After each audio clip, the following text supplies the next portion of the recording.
Ayan guys, ito yung paper doll ko.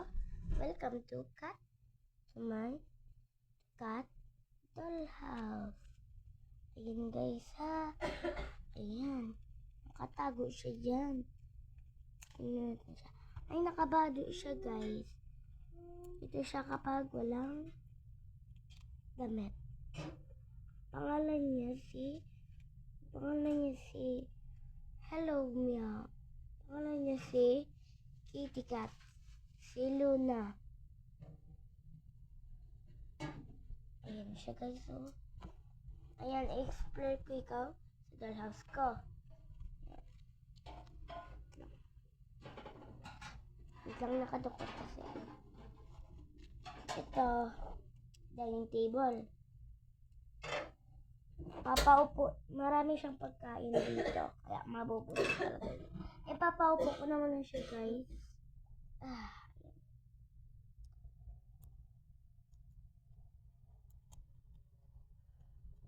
And guys, andito na siya.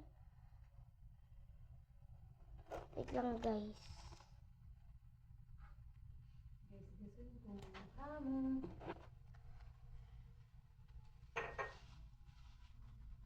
Ayan guys. Ayan.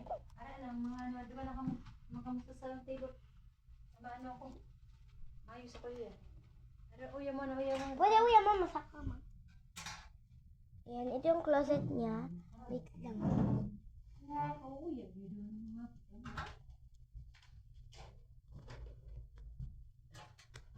ayan, ipagtapos na yun. Ara lang.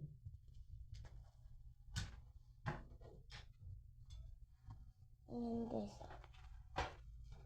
Ito yung pang tulog niya. Ito yung favorite niya suotin pero kasi hindi pa naman di ba gabi. Pero andito lang siya sa bahay kaya hindi niya wina-wear ang sa kanyang sapatos. Ayan, naka-tape.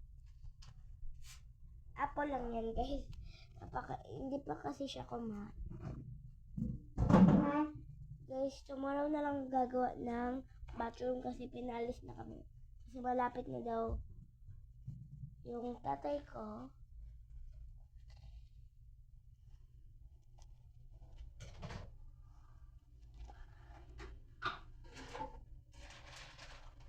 Hi! Tapos, anyan lang guys. Ay, at saka ito rin guys. Baka paborito nyo na ito. Yung room niya. Ayan guys.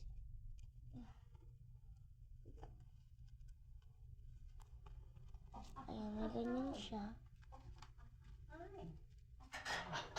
Wait lang guys.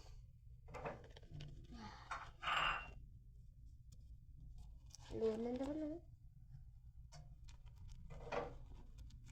Pwede siyang pumasok.